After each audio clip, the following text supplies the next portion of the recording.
Why is that up so high? Is it not up high? I don't know. It doesn't look like it's up high at all.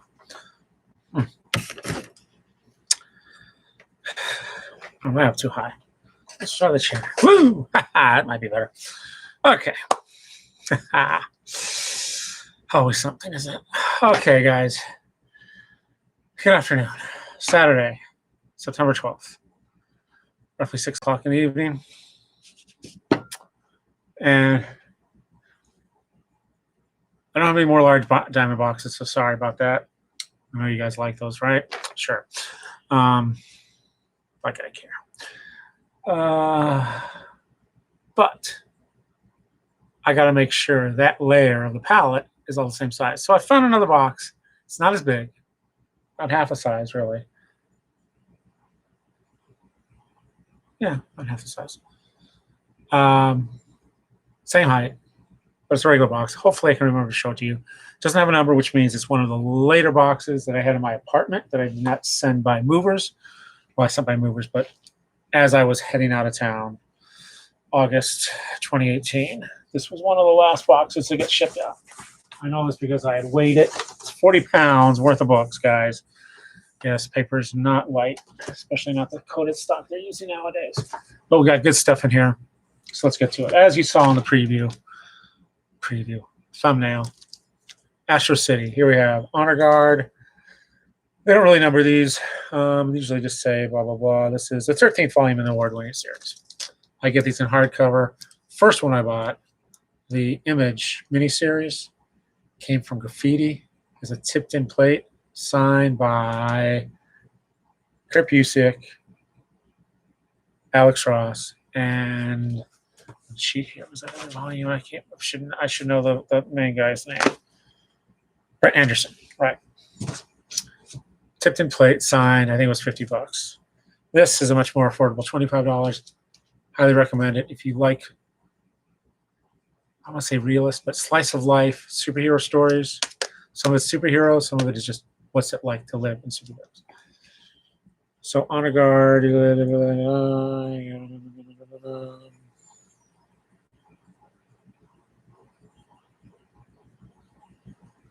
Yeah. So this, I think, features on centered on their Justice League analog. Anyway, good stuff. Read whatever you can find. And Kurt, if you're watching, hurry up with that original graphic novel. It's worth the wait, but really. Here we have Reflections, which is number 14.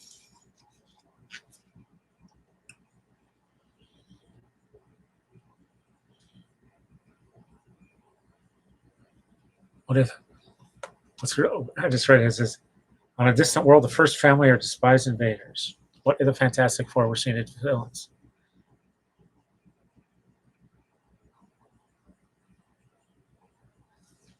Samaritan, there's Superman analog, has bad dreams.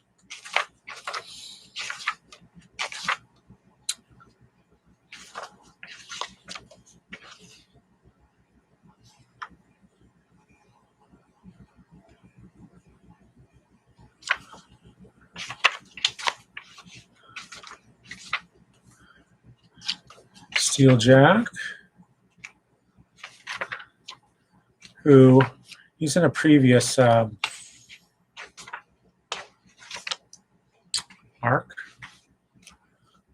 about a retired villain trying to live with his retirement, I guess you could say. And those are the two main stories in here, really, looks like. Some longer stories. Well, 3 stories, really. Some multi-parts. Sometimes he does arcs. Sometimes he does 2-parters. 3 pretty much 3-parters. 2 parts. Sometimes he does solo stories. Okay, next in that pile. Batman and Robin, Volume 7. Robin Rises. Tomasi Gleason. Volume 7. And this is the new 52 version, I believe. Yes. Sealed. I think I might have read the single comics. Here we have Batman and Robin, Volume 6, The Hunt for Robin. What a frog and ran away. And I don't know how I got the whole series. Volume 5. The Big Burn. Jeez.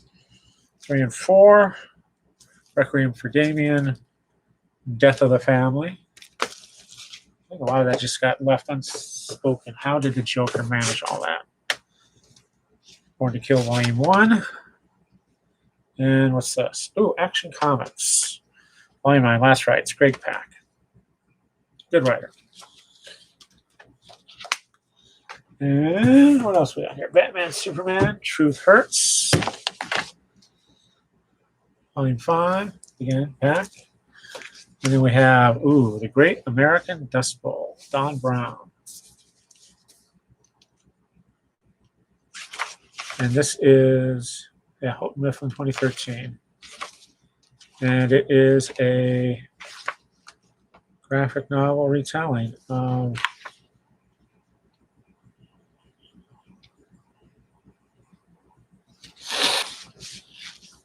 Dust Bowl days of the Midwest.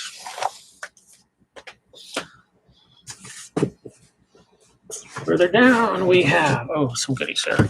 Batman 66 meets Steed and Mrs. Peel. Timely, no? I wonder how difficult it was to get their likenesses. Ian Edgington, Matthew Dow Smith. We have Creatures of the Night, Neil Gaiman, Michael Zulli, Todd Klein. Together again. I believe those gentlemen were all collaborate on The Wake.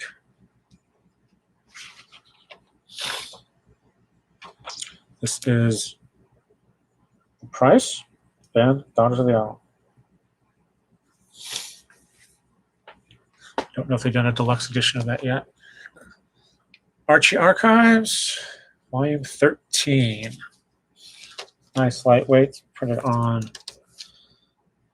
$60, but printed on lighter weight paper, similar to the newsprint that you would find on your spinner rack back in the day. And then we have Batman and the Outsiders, Volume 1. Barr and Aparo. Great team up. This is where Batman quits the Justice League and he starts his own team. Hilarity ensues. Excuse me. Now on the other side here, there's mostly small paperbacks.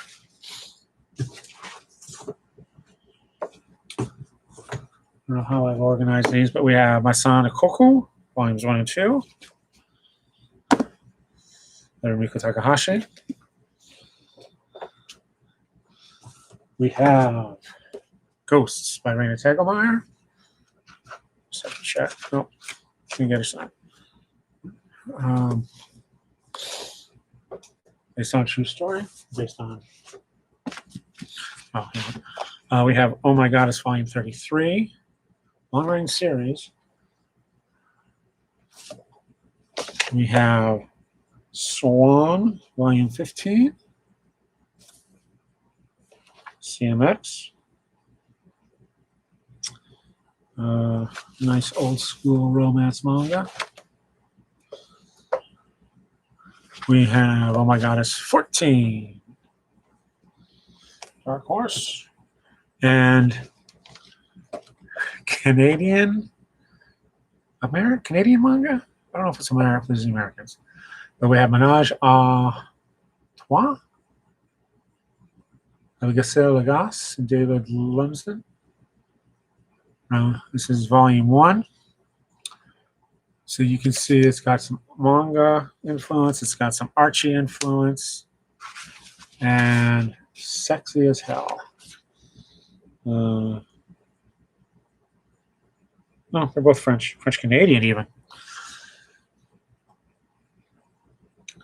Set in Montreal, the finest bohemian city in North America, Menage a Trois follows the lives of comic book geek Gary and his way sexier than he is roommates in a Montreal tight as a sandwich apartment. Where the walls are so thin, there are virtually no barriers between their rooms. So some good laughs with sexy spice. And, oh yes, 2016 New York Comic Con. Gotta do a self portrait. And of course, he has gay friends too.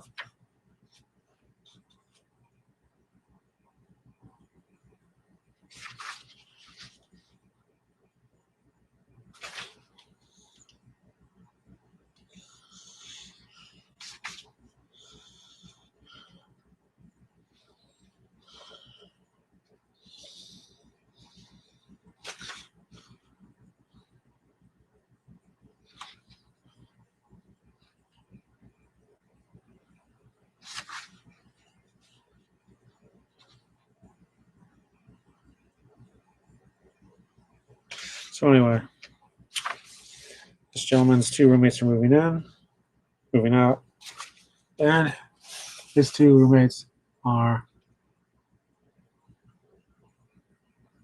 Rocker Girl and the bartender.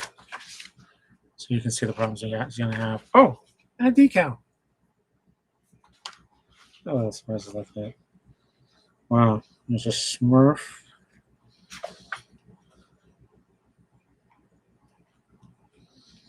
Lots of yeah, there's a little bit of it in here. I'll give it PG-13. Like I said, very cute, very fun. Thanks, Stan Parent,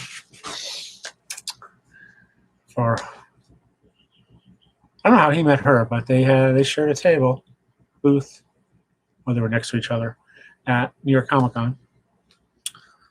Dan Parent's a really cool guy too. Here's Green Lantern Volume 8 Reflections by Venditti, Billy Tan.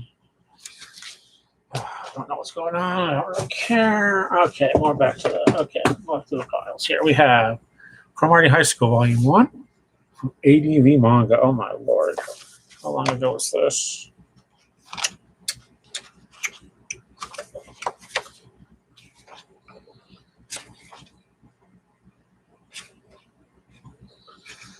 Oh, we have footnotes, translator's notes. This was 2005, ADV Vision, out of Houston, Texas. Well, what happened to them? Who are those guys? I wonder. Nana, Shojo Beat Manga. Another classic. Here we have Melancholy of Haruhi Suzumiya, Volume 3. Looks like a cute manga. The SOS Brigade gets browbeaten into entering a baseball tournament to help their fearless leader stave off boredom, but Haruhi has no intention of losing, and she's ready to pitch a fit if her team doesn't step up to the plate. Nice. That's a good blurb.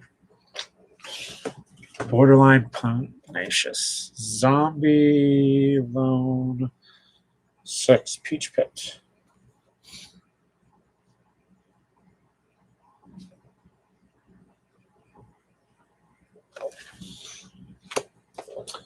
And Jack Frost, The Amityville, Volume 2. And Press.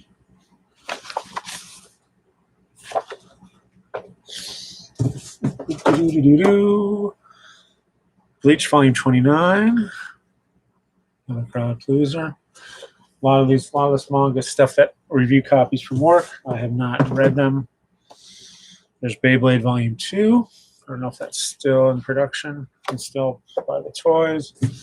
What was the thing? Okay, that's okay.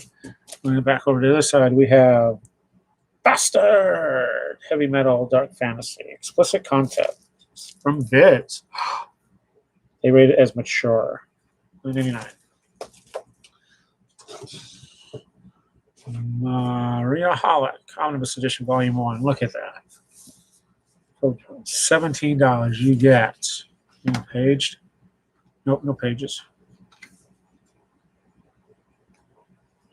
One Piece books.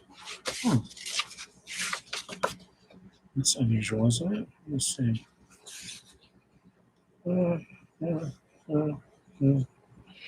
Piece books out of Long Island, New City.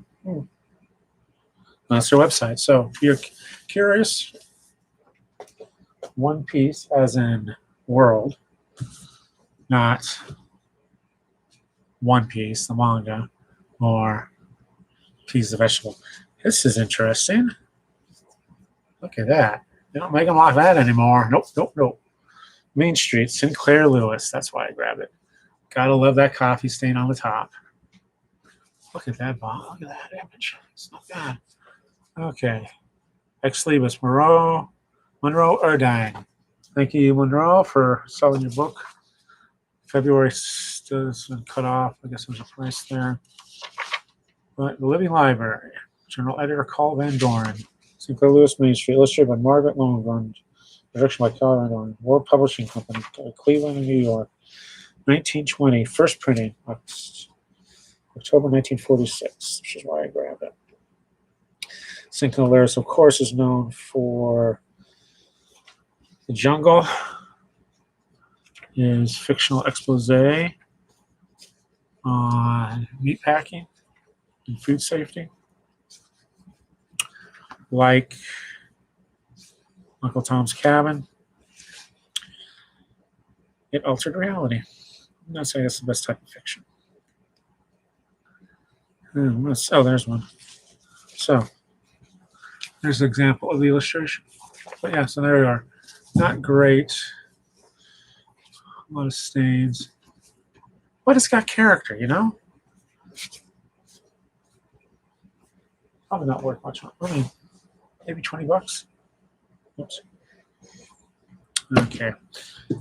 And then we have Nobody is Perfect by Bernard Weber, creator of Lyle Crocodile. This is an advanced reader copy, 2017.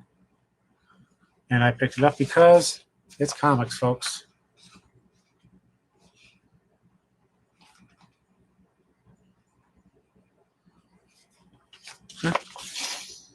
So, then we have Hilo Saving the Whole Wide World, Volume 2 by Jed Winnick. This is an arc. Great series. Superhero-ish. Jed Winnick, of course. Amazing creator. His Barry Ween stories. After the kids get bored with this and they go to middle school, hand them to that. Give them that copy. So that's really amazing. And then when they're in high school, Page Army. I don't know if it's still in print or not. Then on the bottom, large books again. We have Korean, a comic book with recipes by Robin Ha. This was 10-speed press, which is unusual in the day. And I got it to sign it in self-portrait. This, I believe, no, when this came out. What was this, 2015? 2016. I think this was still at Rocket Ship in Brooklyn, the comic book store.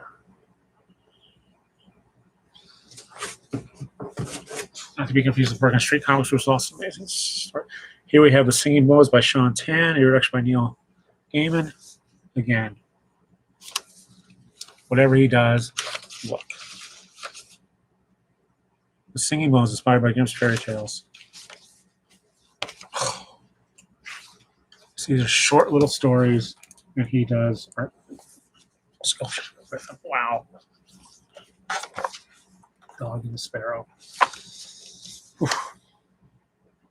$25. That's a good price. And the last on the very bottom, before I forget, this came from Usborne Books and More. EDC Publishing. I guess Kate Miller. There's the box. Again, this came into Barnes & Noble's home office. Yep. And it's a good size, very good size, because it fits 2 hardcover graphic novels side by side. So, still, that's 40 pounds. I weighed it because I was wondering how much the total box would weigh. The total shipping container would weigh. And on the very bottom, from Flying Eye Books, Brownstone's Mythical Collection, Arthur and the Golden Rose. And I have it from an angle because of that wonderful metallic ink on there. And then, of course, you have spot varnish on the figures. So the gold, and you can see the glare on there, right? See that glare? That's all spot varnish. I don't know what extra that costs, but the book itself is only $19.95. By Joe Todd Stanton. Oh, wow. Check out those end papers. Some map of, there's Iceland, and then there's a map of the Norse world. So if you're into Thor or Norse mythology, this is more of an illustrated book. You can get a nice, for example, there you see, I don't think there's a single word balloon in here. But still, oh wow. Now you really want to know what's going on, right? For his second challenge, Arthur was truly stumped. He had heard of a huge library within the Gods Hall. Perhaps he could find something useful there. He searched for an entire day and night, but found nothing. He was only when reading the last book from the very last shelf that an ancient piece of parchment fell out. It was an old map of the Norse world. Bum, bum, bum. So, that's the last book. Not the last box, unfortunately, because this is only the second tier of the palette, and I think I've probably got about 6 more to go on top of that. Yeah. So, coming up on 22 minutes here. Hope you enjoyed that. As I said, highly recommend the Astro City books. I know The Boys is trending right now. That's a popular series. That goes an entirely different way. This is real world, I guess. And Astro City, what's interesting about Astro City itself is that because there's so much superheroes and damage, everybody just deals with it, I guess, like in New York.